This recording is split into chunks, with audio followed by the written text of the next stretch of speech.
ქალაქში ინფრასტრუქტურის შექმნა და შემდეგ მისი მოვლა პატრონობა. თემა, რომელიც მუდამ აქტუალურია. სამოქალაქო პასუხისმგებლობა თუ ხელისუფლების მოვალეობა. დეტალები რამდენიმე წუთში ქრონიკაში. ყოველწლიურად ქვეყანაში და შესაბამისად ჩვენს ქალაქშიც ავტომანქანების რიცხვი იზრდება. ქრონიკის ექსპერიმენტი. რას ფიქრობენ რიგითი მოქალაქეები სტალინის პიროვნებასა და საქმიანობაზე და რა იციან ახალგაზრდება მმართველზე, რომელსაც თავის დროზე ჩერჩილმა რუსეთის დიდი იღბალი უწოდა. კიდევ ერთხელ მოგესალმებით, თქვენ უყურებთ ქრონიკას 9-ის ნახევარზე, მე ნინო კაპანაძე ვარ. ქალაქში ინფრასტრუქტურის შექმნა და შემდეგ მისი მოვლა პატრონობა. თემა, რომელიც მუდამ აქტუალურია. თვითმმართველობაში ხშირად აცხადებენ, რომ აშენებული ობიექტები ყველას ეკუთვნის და მათი მოვლა პატრონობა თითოეული რუსთაველის ვალდებულება. მოსახლეობა დაზიანებული ინფრასტრუქტურის რეაბილიტაციას კი ისევ მერიისგან ითხოვს. სამოქალაქო პასუხისმგებლობა თუ ხელისუფლების მოვალეობა. თამთა ცირამოას და დავით ბადაგაძის სიუჟეტი.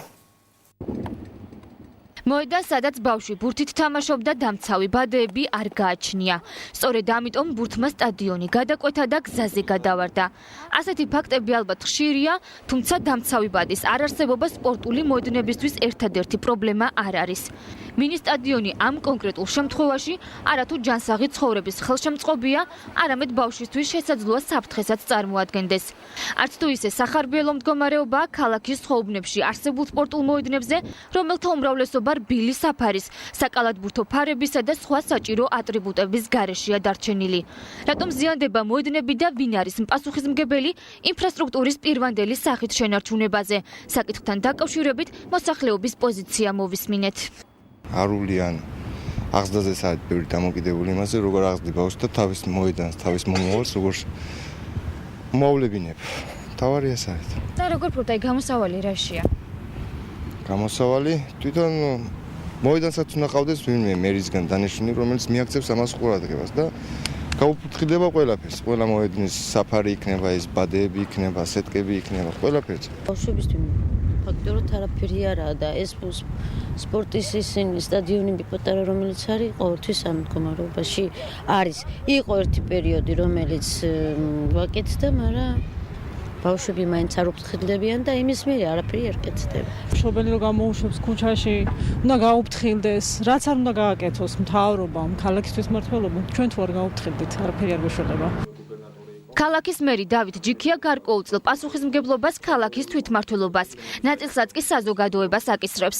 პრობლემას იცნობს და მის აღმოსაფრულად სამომავლოდ გარკვეული ტიპის ღონისძიებების გატარებასაც გეგმავს.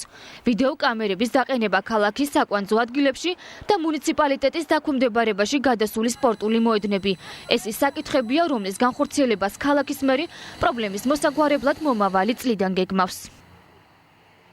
ჩვენ საკმაოდ ბევრჯერ ქონდა კომუნიკაცია მოსახლეობასთან ეზოების დონეზეც და საუბარიც რომ რო გაკეთდება ეს არ არის მარტო ქალაქის ეს მათივეც არის მოსახლეობის არის და მათ უნდა მოუარო უშუალოდ ფიგურალურ იურიდიულ ფორმას მოვიფიქრებთ როგორ მოხდეს თქვა დამხანაგობებზე გადაცემა მქონების საკუთრება იქნება მერის უბრალოდ მოვლის ფორმა რო გახდეს ანუ ამხანაგობებზე ანუ კორპუსზე აუცილებლად უნდა მოხდეს კამერებით ანუ ავტომატურად გაცილებით მაღალი რეგულაცია და ყოველ შემთხვევაში იმისა რომ რაღაც დაზიანდება ან იქნება, მაგრამ უბრალოდ გამოვლენილი მარტივად იქნება. კიდევ ერთი მნიშვნელოვანი პროექტი, რომელიც 2016 წელს დავით ჯიქიას გადაწყვეტილებით განხორციელდება ქალაქში, ეს ახალი სპორტული მოედნების მშენებლობაა. თანხები პროექტისთვის მომავალი წლის ბიუჯეტში უკვე გათვალისწინებულია. 10 მინი მოედნის ადგილმდებარეობა კი რუსთაველების მოთხოვნის გათვალისწინებით შეირჩევა. წელს უბრალოდ ჩავდეთ 10 ახალი მოედნის რეაბილიტაცია, რომელიც სადღაც 9 მილიონი დაჯდება. ერთი ყენდება როგორც მახსოვს 21 მიკრორაიონში, ერთი ლეონძის სკვერში, იმიტომ რომ ლეონძის სკვერში თავის დროზე იყო იქ რაღაც სათამაშო მოედნები და მთლიანი კომბინაცია ეკეთება, ერთი ნაწილი აღდგება სავარაუდოდ, კარგი ფორმატით და ნუ ამ საშუალება მიეცემა ლეონძის მხარის და მე-17-ის მხარის მოცებას, რა თქვა, ახალგაზრდებმა პარკში ან ვინც ეინოს იქ ვარჯიშონ, ანუ აქ უკვე კომბინაციად ვფიქრობთ კომპლექსური გაკეთდეს, ფეხბურთი, კალათბურთი და ფრენბურთი როგორც იყო ძველი სტანდარტით, ანუ იყო 99-ში გაკეთებული და დაზიანდა სამწუხაროდ. მე-12-ში მახსოვს ზუსტად ბინა არ მახსოვს ოღონდ ორი ცალი კეთდება, იმიტომ რომ საკმაოდ მაღალი მოთხოვნები იყო იქ. ანუ ძირითადად კეთდება ახალ რუსთავში. გამოიღებს თუ არა შედეგს ქალაქის თვითმმართველობის მიერ შემუშავებული სტრატეგიები რუსთავის ინფრასტრუქტურის შესანარჩუნებლად, ეს უკვე მომავალ წლებში გამოჩნდება. ყოველწლიურად ქვეყანაში და შესაბამისად ჩვენს ქალაქშიც ავტომანქანების რიცხვი იზრდება. თავის მხრივ მთავრობა და ადგილობრივი ხელისუფლება სხვადასხვა გზებით ცდილობს საგზაო მოძრაობის რეგულირებას და ავტოსაგზაო შემთხვევების თავიდან აცილების მიზნით შუქნიშნებს და ხელოვნურ შემაფერხებლებს ამონტაჟებს. ჩვენ დღეს პატარა ექსპერიმენტი ჩავატარეთ და შევეცადეთ თქვენთვის გვეჩვენებინა თუ რა დაბრკოლებების გადალახვა უწევთ მძღოლებს რუსთავის ცენტრალურ გზაზე ქალაქის შემოსასვლელიდან მერიამდე მოძრაობის დროს და რამდენად მოაქვს რეალური შედეგი შუქნიშნების სიმრავლეს. ქრისტინა ასლამაზაშვილი დღეს მძღოლებისა და ქვეითების პოზიციითაც დაინტერესდა. ავტომობილების რიცხვის ზრდასთან ერთად ქალაქის ცენტრალურ ქუჩებზე იზრდება შუქნიშნებისა და ხელოვნური შემაფერხებლების რაოდენობაც. ადგილობრივი ხელისუფლება ამ გზით ცდილობს საგზაო მოძრაობის რეგულირებას და ქვეითებისა და მძღოლების უსაფრთხოების დაცვას. ჩვენ ახლა ქალაქის შემოსასვლელში ვიმყოფებით და შევეცდებით განახოთ თუ რა ბარიერების გადალახვა უწევთ მძღოლებს იმისთვის, რომ ქალაქის შემოსასვლელიდან მის ბოლო წერტილამდე გადაადგილდნენ.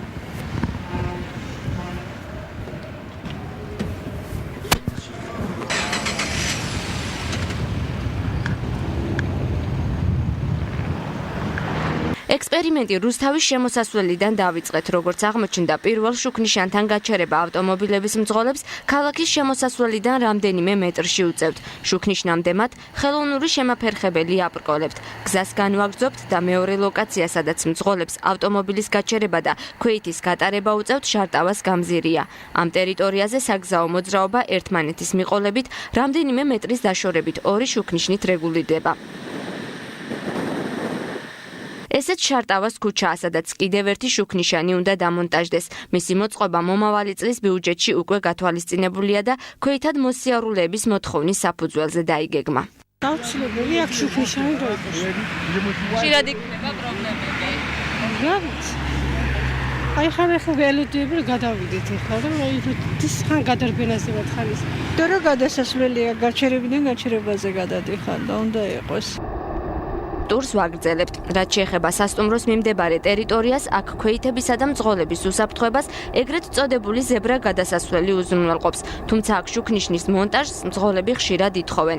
ეს შუქნიშანი კი რამდენიმე კვირის წინ დაამონტაჟეს. ამ ადგილზე ავტოსაგზაო შემთხვევები ხშირად მომხდარა და შუქნიშნის დადგმაც სწორედ ამ მიზეზით გადაწყდა. მძღოლები ზებრა გადასასვლელთან ერთად საგზაო მოძრაობის შუქნიშნით რეგულირების საჭიროებას ვერ ხედავენ და შესაბამისად ფიქრობენ, რომ ახალი შუქნიშანი თავის ფუნქციას ვერ ასრულებს. გამზირზე რო არის გაკეთებული, ახლა რო გააკეთეს, აი ეს ზუსტად ის არ არის საჭირო. ან იქით უნდა იტყოს ის სვეტაფორი, ან აქეთ უნდა იყოს. აი გადასასვლელზე, ზებრა იმაზე, სვეტაფორს რა უნდა იქ. ახალი შუქნიშნის შემდეგ მომავალი გაჩერება უკვე იუსტიციის სახლის მიმდებარე ტერიტორიაა. ჩვენ ახლა მეგობრობის გამზირზე ვიმყოფებით და უკვე გამოვიარეთ მეხუთე შუქნიშანი. შუქნიშნიდან რამდენიმე მეტრში კვლავ ქვეითა გადასასვლელია და შემდეგ უკვე ქალაქის ახალი ნაწილი სრულდება და გადავდივართ რუსთავის ძველ ნაწილში. კოსტავას ქუჩაზე ქვეითებისა და ავტომობილების მფლობელების მოძრაობის უსაფრთხოებას ორი შუქნიშანი არეგულირებს. მოვედით დანიშნულების ადგილზე, ვიმყოფებით რუსთავის მერიასთან და ჩვენ გამოვიარეთ 9 შუქნიშანი და 3 ხელოვნური შემაფერხებელი. ჩვენ აღნიშნული ტრაექტორიის, ანუ დაახლოებით 6 კილომეტრის გასავლელად 10-დან 15 წუთამდე დრო დაგვჭირდა. ამ პერიოდში ავტომობილით მოძრაობის სიჩქარე საშუალოდ 40-დან 60 კმ/სთ წარმოადგენდა. იმის გასარკვევად, რამდენად არის აუცილებელი გზის ამონაკვეთზე, აღნიშნული რაოდენობის, ანუ 9 შუქნიშნის არსებობა და როგორ აფასებენ მძღოლები და ქვეითები ფაქტს, ჩვენ მცირე გამოკითხვაც ჩავატარეთ. რამდენი შუქნიშანი გხვდებათ თუ ხართ და შუქნიშნები ბევრი. სადღაც 8. საჭიროა ამდენი თქვენ? არა, ყველგან არ არის საჭირო. გაგახარ, მაინც შუქაზე გადადის, ფეხი შუქაზე გადადის. სვეტაფორზე მაინც არ გადადიან და. აუცილებელია შუქნიშნები უნდა იყოს. რატომ არის აუცილებელი? იმიტომ რომ მანქანები ძალიან სწრაფად დადიან და ანუ ის რაოდენობაა ქალაქში რამდენი საჭიროა თქვენაზე თუ ბევრია ან თუ ცოტა, როგორ ფიქრობთ? არა, ნამდვილად არ არის ბევრი. გადასასვლელზე აჩერებენ, მშვენივრად გადავდივართ. შუქნიშნები საჭიროა? რა თქმა უნდა, მაგრამ ისე არა, აი ესე გადასასვლელებზე თუ მძღოლები ასე ყურადღებით იქნებიან ძალიან კარგი. აი ამ ტაშკენტის იმაზე გადასასვლელს მაღაზიის გადმოსწრება. რო ხშირი შემთხვევებია ავარიები მანდა. ანუ შუქნიშანი იცავს? უნდა იყოს. როგორც ერკვევა საგზაო მოძრაობის რეგულირების აღნიშნულ მოდელს, მოსახლეობის უმეტესობა ეთანხმება. გარკვეული ნაწილი კი ფიქრობს, რომ შუქნიშნები და საგზაო მარეგულირებლები ავტოსაგზაო შემთხვევებისა და ავარიების რიცხვის მატებაზე ან პირიქით შემცირებაზე გავლენას ვერ ახდენს. მეორე პოზიციაში სიმართლის მარცვალი შეიძლება ვიპოვოთ, რადგან მიმდინარე წლის იანვარ-ივნისის მონაცემებით მხოლოდ ჩვენს რეგიონში 265 ავტოსაგზაო შემთხვევა მოხდა. 39 შემთხვევა კი ფატალურად დასრულდა. ქსელის რეაბილიტაციო სამუშაოების გამო 22 დეკემბერს დილის 11 საათიდან 16 საათამდე ელექტროენერგიის მიწოდება შეეზღუდება 5573 აბონენტს რუსთავში. კერძოდ, ელექტროენერგია შეეზღუდება სამხარეო პოლიციას, სამხარეო პროკურატურას, დაცვის პოლიციას, საპატრულო პოლიციას, სპეცდანიშნულების რაზმს, ქალაქის საავადმყოფოს, ბავშვთა საავადმყოფოს, სამშობიაროს, ფსიქიატრიულს, მარჯანიშვილის ქუჩას, თოდრიას პირველ ჩიხს, თოდრის ქუჩის მე-3, მე-5, მე-7, მე-9 ნომრებს, 1 მაისის ქუჩის 22-დან 36-ის ჩათვლით და 19-დან 33-ის ჩათვლით, წმინდა ნინოს ქუჩის მეორე და მე-4 ნომრებს, მშენებელთა ქუჩის 16-დან 21-ის ჩათვლით და 15-დან 27-ის ჩათვლით, ფიროსმანის ქუჩის 9-დან 19-ის ჩათვლით, გოგებაშვილის ქუჩის მეორე, მე-6, მე-8, 20 და მე-15, მე-7, მე-9 ნომრებს, გორის ყაზბეგის ქუჩას, ვაჟა-ფშაველას მეორე გასასვლელს და მე-4A, მე-6A, მე-4, მე-6 და მე-8 ნომრებს, მეგობრობის ქუჩის 1-დან 27-ის ჩათვლით, ლერმონტოვის, კიკვიძის, გურამიშვილის, ხერხეულიძის, შევჩენკოს, ცურტაველის ქუჩებს, თბილისის ქუჩის მე-5-დან 13-ის ჩათვლით და 2-დან 26-ის ჩათვლით, იაღლუჯის, ბესიკის ქუჩებს, სანაპიროს ქუჩის 1-დან 31-ის ჩათვლით, კლდიაშვილის, ლესელიძის ქუჩებს, წერეთლის ქუჩის 2-დან 10-ის ჩათვლით და 1-დან 7-ის ჩათვლით, ბოსტანქალაქის 26 ნომერს და 24 საჯარო სკოლას. სარეაბილიტაციო სამუშაოების შედეგად უმჯობესდება ქსელის ინფრასტრუქტურა და ელექტროენერგიის მიწოდების ხარისხი. გამოშვებას დღის სხვა მთავარი თემებით განვაგრძობთ. ამხანაგობის განვითარების ხელშეწყობის პროგრამის ფარგლებში რუსთავის რამდენიმე მისამართზე რკინის კარებების მონტაჟი მიმდინარეობს. რუსთავის კორპუსის სამუშაოებს ამ ეტაპზე კოსტავასა და რუსთაველის ქუჩებზე აწარმოებს. ადგილობრივების თხოვნის გათვალისწინებით სადარბაზო შესასვლელი მოძველებული ხის კარები ახალი რკინის კონსტრუქციით იცვლება. სამუშაოები თანადაფინანსების პრინციპით ხორციელდება. როგორც რუსთავის კორპუსში განმარტავენ ობიექტები მოსახლეობის განაცხადების საფუძველზე ირჩევა და მათი კეთილმოწყობაც მათი თხოვნის გათვალისწინებით ხდება. მათივე ინფორმაციით სამუშაოები მომავალ წელსაც აქტიურად გაგრძელდება. საფუძველი იმისა, რომ შეიცვალოს კარებები, გახლავთ განცხადება თავმჯდომარის კორპუსის წარმომადგენლის თავმჯდომარის განცხადება, რის შედეგადაც კეთდება ხართაღრიცხვის მერე დადგინდება ფასი, რა თქმა უნდა და მერე უკვე იტვირთება შესრულებაზე, რომ შესრულდეს სამუშაოები. 21 დეკემბერი სტალინის იგივე იოსებ ჯუღაშვილის დაბადების დღეა. ის 1878 წელს სწორედ ამ დღეს საქართველოში, კერძოდ გორში დაიბადა. რევოლუციონერი, პოლიტიკური და სამხედრო მოღვაწე. ზოგისთვის გმირი, ზოგისთვის კი ცივსისხლიანი დიქტატორი, რომელმაც მე-20 საუკუნე შეცვალა. რას ფიქრობენ რიგითი მოქალაქეები სტალინის პიროვნებასა და საქმიანობაზე და რა იციან ახალგაზრდება მმართველზე, რომელსაც თავის დროზე ჩერჩილმა რუსეთის დიდი იղბალი უწოდა. ქრისტინა ასლამაზაშვილის და დავით ბადაგაძის სიუჟეტი. მე-20 საუკუნის ერთ-ერთი მნიშვნელოვანი პოლიტიკური ფიგურა, ბოლომდე ამოუცნობი მრავალსახოვანი პიროვნება თუ სასტიკი მმართველი, მისი ბიოგრაფია დღემდე მოსახლეობაში არაერთგვაროვან შეფასებებს იღებს და სხვადასხვა მიზეზით თემა მუდმივი ინტერესის ობიექტია. ეს ადამიანი 136 წლის წინ გორში დაიბადა, სწორედ აქედან იწყება ისტორია, რომელმაც პროვინციული ქალაქის მკვიდრი გულქვა მმართველად და სასტიკ ველადად აქცია, რომლისთვისაც მილიონობით ადამიანის სიკვდილი მხოლოდ უბრალო სტატისტიკა იყო. ადამიანების უმეტესობა დღესაც ფიქრობს, რომ სტალინი მე-20 საუკუნის გამორჩეული პოლიტიკური ფიგურა იყო და დღესაც თაყვანს სცემენ. ზოგისთვის კი სტალინი ადამიანია, რომელიც საბჭოთა იმპერიის მშენებლობის, კოლექტივიზაციის, შიმშილობისა და არნახული ტერორის მთავარი შემოქმედი იყო. მისი ფიგურით დაინტერესებული პირები ამბობენ, რომ სწორედ ამ ყველაფერმა შეაძლებინა სამხედრო საქმეში არც თუ კარგად გარკვეულ მთავარსარდალს უნებლად გადარჩენოდა მეორე მსოფლიო ომის ქარტეხილებს. რას ფიქრობენ დღევანდელ საქართველოში სტალინის კულტზე? ჩვენ მიერ გამოკითხულთა დიდი ნაწილი სტალინს დღესაც ისურვებდა ლიდერად, როგორც ჩანს მოსახლეობის დიდი ნაწილის თვალში ქვეყნის წარსული მითოლოგიზირებულია და რამდენად აქვს საერთო მითებს რეალობასთან, ეს თავად განსაჯეთ. ქონდა რაღაც უარყოფითი, მაგრამ იმდენად გენიოსი იყო ის და იმდენად ძლიერი იყო, სოფლიო პოლიტიკოსი იყო. რომ ვაღიარებ ნამდვილად რომ ის იყო დადებითი პიროვნება. საქართველოსთვის რა გაუკეთებია? საქართველოსთვის მან ძალიან ბევრი რამე გააკეთა.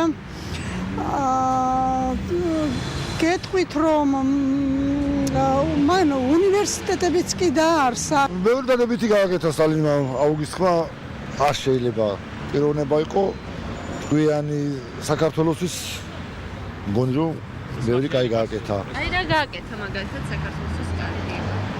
ამდენი ხალხები ახლა მეტალურგია რო ის არის მაგის აშენებულია. მაგნაირი კაცი არ დაიბადება საქართველოში რო იყო, ეგ რო იყო ტყუილი იყო რა. მაგან გააკეთა ბევრი რამე, რავი აბა. რა გააკეთა მაგალითად? რა მოიგო ცხოვრება. მაშინ უკეთესი იყო ცხოვრება. კი, შედარებით კაცო. მაგის ყველას ეშენოდა მაგისი და ყველა პატივს აცემდა. როგორ შეაფასებით მის პოზიციას? ვინმე გადაშენდეს ის. სტალინის ენაცვალონ სულ ყველანი ესენი ვინც არიან ეს თავრობა. რატომ? სტალინის ღირსები არავინ არ არის. რატომ? რა გააკეთა? ვინც იმას შეაგინებს, ის თვითონ რასაც შეიგინება თავი პატრონს მიუვიდეს, იმიტომ რომ სტალინმა გააკეთა სიკარგე და აქამდე კარგი იყო სტალინის დროზე და მე ნამდვილად არ ვფიქრობ ამ გადმოსახედიდან, მაგრამ მამაჩემი ძალიან ეთაყვანება და რა ვიცი აღბერთებს.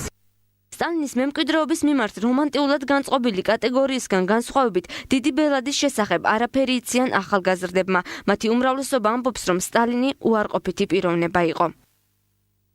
დადებითი უფრო ხშირად გესმით თუ უარყოფითი? უარყოფითი. რატომ როგორ? დავცოდი კაციაო და ხსმენიათ სტალინზე, უფრო დადებითი ხსმენიათ ხშირად თუ უარყოფითი? ან როგორ აფასებთ მის პოლიტიკას? არ მსმენ საერთოდ. არ ხსმენიათ? არა. არც იცით მის შესახებ ვინ იყო? არა. არაფერი არ ხსმენია სტალინზე, რა ვიცი.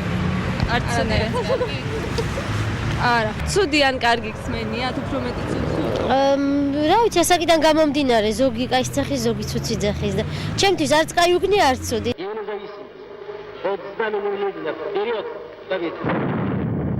სტალინი 1953 წელს გარდაიცვალა. მას შემდეგ კომუნისტურ სახელმწიფოში პოლიტიკური პატიმრების გათავისუფლება დაიწყო. ცნობილია, რომ იოსებ ჯუღაშვილის მმართველობას და რეპრესიებს მილიონობით ადამიანის სიცოცხლე შეეწირა. პირდაპირ ეთერში რეკლამის შემდეგ დღის სხვა მთავარი თემებით დავბრუნდებით, დაგველოდით. ბოლნისის მუნიციპალიტეტში 2016 წლის ადგილობრივი ბიუჯეტი დაამტკიცეს.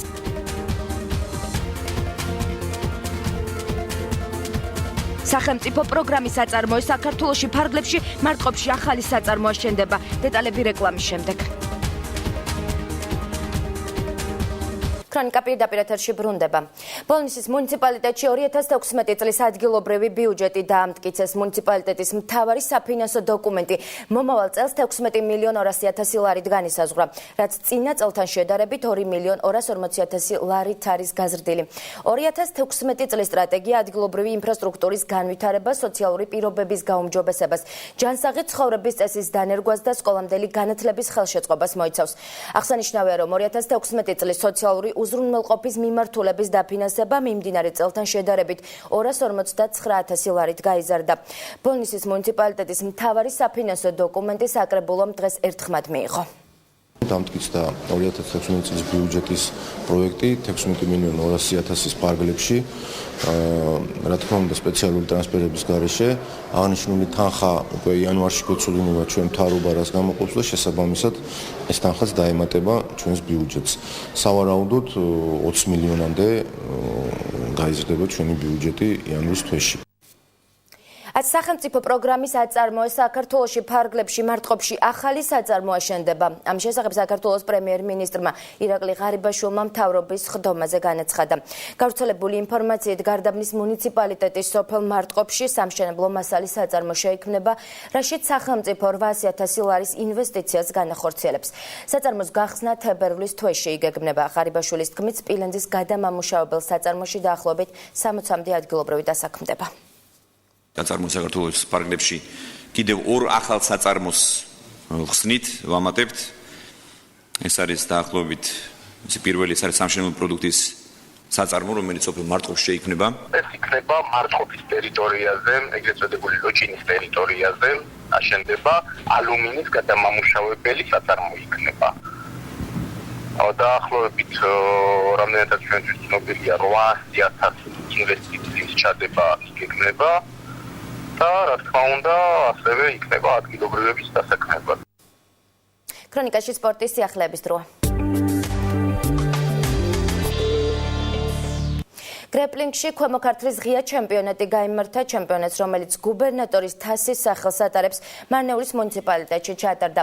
გამარჯვებულს ქვემო ქართლის გუბერნატორმა პაატა ხიზანაშვილმა გუბერნატორის თასი გადასცა. ჩემპიონატი მეგობრული ურთიერთობების გაღრმავებას, გრეპლინგის პოპულარიზაციას და განვითარებას, ასევე ჯანსაღი ცხოვრების წესის დამკვიდრებას და საუკეთესო სპორტსმენების გამოვლენას ისახავდა მიზნად. ჩემპიონატში სხვადასხვა ასაკობრივი და წონითი კატეგორიის სპორტსმენები იღებდნენ მონაწილეობას. ახალი სპორტის სახეობის დანერგვა ჩვენ ქვეყანაში კიდევ უფრო მეტ ინტერესს გამოიწვევს სპორტის მოყვარულებში და რაც მთავარია ის ბავშვები, რომლებიც მათ ნახეს ახლა დღეს ეს შეჯიბრი, რომლებიც დაჯილდოვდნენ, ისინი ასევე რეკლამას გაუკეთებენ, რომ ჯანსაღი ცხოვრებით იცხოვროს მათმა თანატოლებმა. ჭიდაობისას მიმდინარეობა, საინტერესოა რა თქმა უნდა, ყველა სპორტული მიმდინარეობა და პირველად გამომოაჩინეს ახალგაზრდებმა თავიანთ სახე. ჩვენ მუნიციპალიტეტი ყოველთვის ცდილობს, რომ ხელი შეუწყოს სპორტის განვითარებას, ყოველდღიურად ვითარდება მარნეულის მუნიციპალიტეტში სპორტი, ახალი სპორტული მიმართულებები გვემატება და ჩვენ ვცდილობთ, რომ მაქსიმალურად ჩავთოთ ჩვენი ახალგაზრდები სპორტის სხვადასხვა სახეობაში. მოსწავლე ახალგაზრდობის სპორტში ჩართვის ეროვნული პროგრამის ფარგლებში სასკოლო სპორტულმა ოლიმპიადამ სტარტი აიღო. რუსთავში ტურნირი მაგიდის ჩოგბურთით დაიწყო, რომელშიც 14 კერძო და საჯარო სკოლის მოსწავლეებით დაკომპლექტებული გუნდები ჩაერთო. ოლიმპიადა სულ სპორტის 7 სახეობას მასპინძლობს. თითოეულ სახეობაში გამარჯვებული გუნდები მონაწილეობას ჯერ ქვემო ქართლის, შემდეგ კი საქართველოს პირველობაზე მიიღებენ. ფინალი ანაკლიაში აპრილის თვეში გაიმართება. საქართველოს ოლიმპიადაში გამარჯვებული გუნდები კი ევროპის სხვადასხვა ქალაქებში გამართულ მსოფლიოს სკოლო ოლიმპიადებში მიიღებენ მონაწილეობას. ეს არის მსოფლიო დონის ოლიმპიადა. ყველა სკოლიდან იწყება ეს 100,000-ობით ბავშვია ჩართული ამ ღონისძიებაში. მთელი საქართველოს მასშტაბით. და პირადად სკოლები, ახალგაზრდა ბავშვები მსოფლიო ოლიმპიადაზე შეიძლება მოხვდნენ. მიხარია რომ გამოვიდა ამ ოლიმპიადაზე და იმედი მაქვს რომ გავემარჯვებ. რუსთავმა დღეს ნარდში საქართველოს ჩემპიონატის შესარჩევ ტურს უმასპინძლა. ტურნირში 30-მა რუსთაველმა იასპარეზა, ტურის გამარჯვებული კი ბადრი ბებია გახდა. საპრესო ადგილის მფლობელებს 100-200 და 100 ლარი გადაეცათ. პირველი 8 ადგილოსანი კი თბილისში ფინალურ ეტაპში მიიღებს მონაწილეობას, რომელიც იანვრის შუა რიცხვებში გაიმართება. ნარდის მოყვარულები ერთმანეთს საკმაოდ სოლიდური პრიზისთვის, ავტომობილისთვის დაუპირისპირდებიან. აღსანიშნავია, რომ შესარჩევი ტურები რუსთავის გარდა კიდევ 30 ქალაქში გაიმართა. წელს არ ნახული წარმატებით მიდის ყველაფერი, რადგან უკვე მე-30 ქალაქში ვართ. მიზანი ერთია, რომ საქართველოს პირველობა იყოს ამ გამარჯვებულთა ათეულები 8 კაცი დაიშვებიან და ალბათ თვითონ მანქანაც გათამაშდება. ტურნირი ტარდება საქართველოს ნარდის ასოციაციის მეთაურობით. ჩვენ ქალაქში ამ ორგანიზაცია გაუწია სასწავლო სკოლების განვითარების ცენტრმა. რაოდენობა 30 მონაწილე არის. რიგში ვერთობი სიამოვნებს ხალხთან ურთიერთობა მიყვარს ნარდის თამაში. ახლა კი უცხოეთის სიახლეების გაგაცნობთ. ისრაელის ვიცე-პრემიერი შინაგან საქმეთა მინისტრის ხსილვან შალომის სკანდალის გამო გადადგა. გავრცელებული ინფორმაციით, რამდენიმე ქალმა შალომის სექსუალურ ძალადობაში დაადანაშაულა.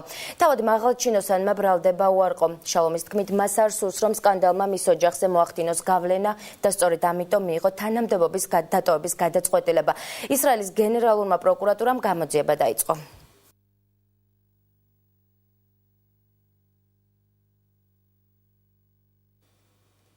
53 ადამიანი დაიღუპა და 70-მდე დაშავდა სირიის ქალაქ იდლიბის დაბომბვის შედეგად. დაღუპულთა შორის მცირეწლოვანებიც არიან. ავიაიერიშების სამიზნე ადგილობრივი ბაზარი, ადმინისტრაციული შენობები და საცხოვრებელი სახლები გახდა. ამის შესახებ ინფორმაციას მოსახლეობა და ოპოზიციონერი აქტივისტები ავრცელებენ. მათი მტკიცებით, ავიადარტყმები რუსულმა თვითმფრინავებმა განახორციელეს, თუმცა რუსულ მხარეს კომენტარი ამ დრომდე არ გაუკეთებია. გრძელდება დაშავებულთა ძებნა ნანგრევებში.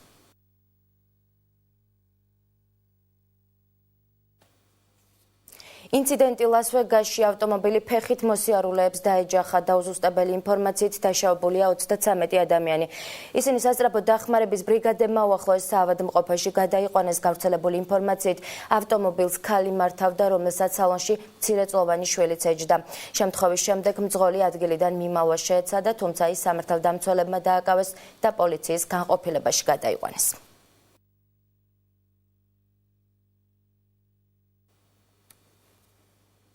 Დაკვალ საქართველოს და მოსალოდნელი ამინდის პროგნოზი. დასავლეთ საქართველოს უმეტეს და აღმოსავლეთ საქართველოს ზოგიერთ რაიონში დღეს ღამით მოსალოდნელია წვიმა, მთაში თოვლი, მაღალმთიან რაიონებში ზოგან ქარბუქი. აღმოსავლეთ საქართველოში კვირის ბოლომდე შენარჩუნებული იქნება უმეტესად უნალექო ამინდი. ჰაერის ტემპერატურა იქნება.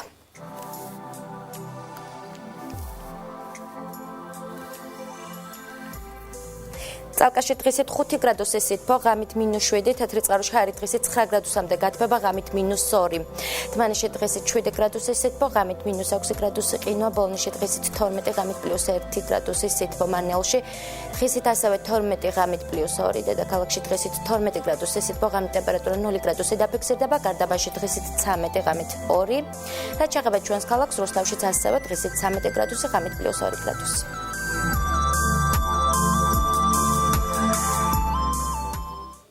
შეგახსენებთ, რომ დაახლოებით 9 საათში გადაცემა არ რუსთავი დაიწყება. დღეს თამთა ცირამოა პატარა მომღერალს ელენემ გალობლიშვილს გაგაცნობთ.